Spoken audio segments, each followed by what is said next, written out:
D'accord. Donc je suis avec Dimitri Casali au salon des Augustins. Voilà, donc ce que je voulais que vous nous expliquiez, c'est quelles sont à votre avis les raisons pour lesquelles les empires se construisent et se démantèlent. Déjà, dans le sens de l'histoire, toutes les grandes civilisations furent expansionnistes. Que ce soit Gengis Khan, les Aztèques, même les Arabes au 8e siècle, à un moment, ont créé un empire colonial et il dure plus ou moins de temps selon la force de la civilisation et de la culture. Nous, effectivement, nous avons la France dans une rivalité avec les autres puissances européennes, l'Angleterre, la Hollande et l'Espagne, a réussi à se créer un empire colonial au XVIIIe siècle tout d'abord, puis après au XIXe siècle. Et effectivement, c'est aussi dans un but d'expansionnisme et une volonté, en plus pour la France, participer à une mission civilisatrice de la France basée sur l'universalisme français, qui est une valeur bien chez nous, mais qui nous a valu bien des problèmes, puisqu'on ne pouvait pas transmettre tous les droits civiques et politiques aux autochtones. Alors j'ai plusieurs questions à ce sujet. Première question. Les Anglais furent beaucoup plus pragmatiques, puisqu'ils n'ont jamais rien promis, ils se sont juste enrichis et ils sont repartis sans aucun problème. Alors que nous, on avait fait maintes et maintes promesses, on a eu du mal à tenir, même si on a essayé de les tenir entre 1945 et 1954. Mais ce fut trop tard. Alors j'ai plusieurs questions à vous poser à ce sujet. Premièrement, quand il y a eu une colonisation, il y a par exemple une certaine forme d'immigration et la conséquence de la colonisation. Oui, c'est-à-dire qu'il y a un choc en retour, c'est-à-dire qu'effectivement les populations qui ont été francisées ou colonisées, à un moment donné réintègrent, enfin apparaissent dans la métropole par exemple. Oui, alors c'est pas vérifié dans tous les cas de figure, dans la partie pour le Japon et la Corée par exemple, ou le Japon et la Chine, ce n'est pas vérifié. D'accord. Mais pour les nations occidentales, oui, c'est vérifié, même s'il faut être prudent, parce que vous le savez peut-être qu'au Portugal, les Portugais d'aujourd'hui retournent en Mozambique et en Angola, tellement les taux de croissance de cette partie de l'Afrique sont mirobolants. Alors, au niveau économique, vous voulez dire? Au niveau économique. C'est ça, oui. Et ça, oui, c'est ça. Donc, c'est de même qu'on pourrait parler du rapport entre l'Angleterre et les États-Unis. Enfin, je veux dire. Oui, tout à fait. Bien entendu. Et alors, l'autre question, c'était la notion de colonisation. Par exemple, si un pays envahit le pays d'à côté, est-ce que c'est une colonisation? Non. On peut parler d'un autre d'expansion. Une expansion peut se faire aussi, par exemple, la Russie, par exemple. Est-ce qu'elle a colonisé? Est-ce que la Russie est née de la colonisation des régions limitrophes? Ah oui, pour la Russie. Alors, pour votre premier cas, il faut plutôt parler d'invasion. Mais pour la Russie, effectivement, qui a colonisé pratiquement toute la péninsule asiatique, c'est une véritable colonisation, puisqu'elle a même dépassé, puisqu'elle s'est installée en Alaska. Oui. L'Alaska a été rétrocédée aux Américains. Donc là, c'est une colonisation réussie. Est-ce qu'on pourrait parler, Monsieur Casali, d'une colonisation au niveau linguistique, par exemple?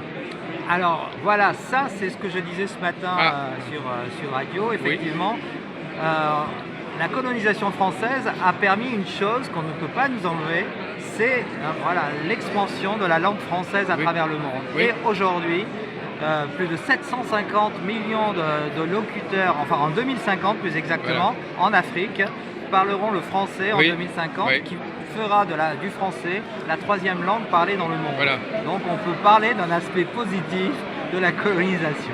Mais aussi, on peut dire que la colonisation, même quand un pays se retire du pays qu'il a colonisé, il laisse des traces. Alors, la France en Algérie, les traces sont tellement présentes, puisque l'Algérie vit encore grandement sur les infrastructures, les 54 km de routes que la France a construites, les 5000 km de voies ferrées, les 14 barrages et tous les ports. Il faut voir dans quel état déplorable aujourd'hui sont tenus ces infrastructures. Alors mon autre question, Monsieur Casali, c'est qu'est-ce qui met fin à une colonisation? Qu'est-ce qui met fin à un empire? Eh bien justement, pour revenir, les promesses d'universalisme sont basées sur la diffusion des idéaux de la Révolution française et de la liberté des peuples et de l'égalité des peuples. Et aujourd'hui, effectivement, la France a échoué en Afrique du Nord parce qu'elle a trop tardé à accorder les droits civiques et les droits politiques aux Arabes et aux musulmans. Certains, ils le pouvaient, mais il fallait qu'ils renoncent à leurs droits coraniques et très peu l'ont fait dans les cas. Oui. Et malheureusement, voilà, ça a provoqué cette volonté de tout peuple à être libre, à disposer de soi-même. Hein. Oui. Les peuples, la liberté des peuples à disposer d'eux-mêmes, c'est une des grandes conquêtes de la Révolution française que la France a diffusée à travers le monde. Donc il fallait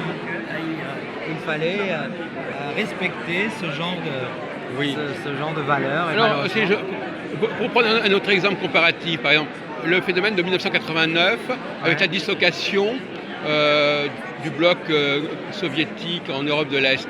Est-ce que c'est une forme de décolonisation ? Alors non, puisque l'entité politique des pays baltes, par exemple, existait dès le Moyen-Âge. Oui. En fait, le problème de la colonisation, c'est avec des pays comme l'Algérie. L'État algérien n'existait pas avant la colonisation française. Ah, vous voulez dire qu'il ne peut pas y avoir de colonisation quand un État est déjà là? Voilà. Avec le Maroc, regardez la comparaison Algérie-Maroc, c'est passionnant. Oui. Le Maroc avait un empire ancestral dès le 10e et le 11e siècle, avec les Almohades et les Almoravides. Et donc, quand nous sommes arrivés au Maroc, le haut commissaire qui était Lyautey a préservé justement tous les cadres, toutes les élites nationales, et la colonisation du Maroc et la décolonisation s'est extrêmement bien passée. Il n'y a pas eu de combat, de heurts. Alors qu'avec l'Algérie, justement, le dilemme, c'est que l'État algérien n'existait pas en 1830, quand les Français sont arrivés, et que les Français ont tout fait, tout construit, tout réalisé. Donc c'est vrai que c'était difficile de partir dans ces conditions aussi, bien sûr. Alors si on prend un autre exemple, M. Kazali, la question de la Palestine, par exemple. Alors, est-ce qu'il y avait un État palestinien avant, ou est-ce que c'est véritablement une colonisation comment vous apportez vos lumières? Là, vous ne faites pas de cadeau, là. Non, mais... là, c'est brûlant. C'est un brûlant d'actualité. Vous dites ce que vous dites, alors, ce que vous voulez. La Cisjordanie appartenait normalement...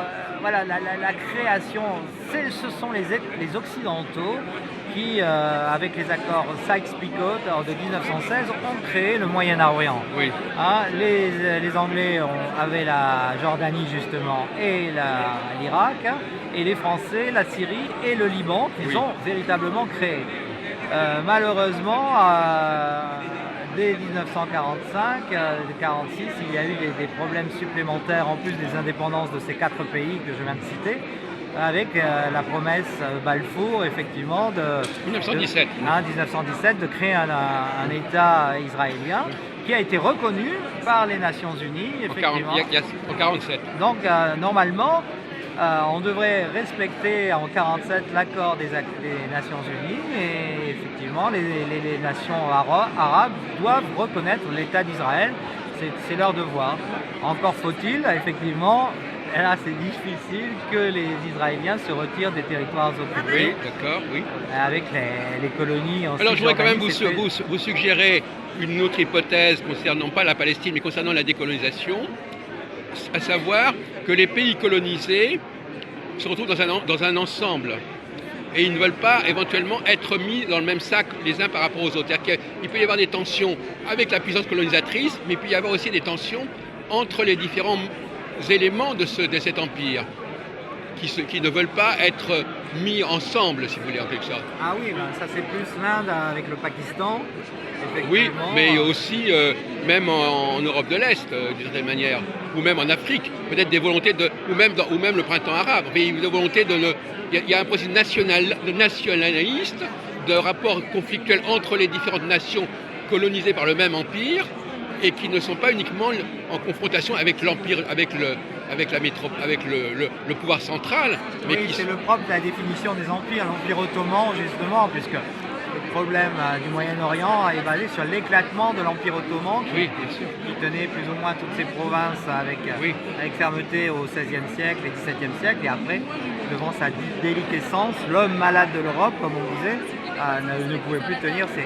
Non, mais je voudrais dire surtout moi je me parle des conflits entre entre les éléments de cet empire, et pas uniquement avec la puissance dominante. On le voit très bien en Libye, où c'est encore une guerre à la fois contre le djihadisme islamique, mais aussi, si vous regardez de plus près les combats en Libye, c'est une guerre entre tribus.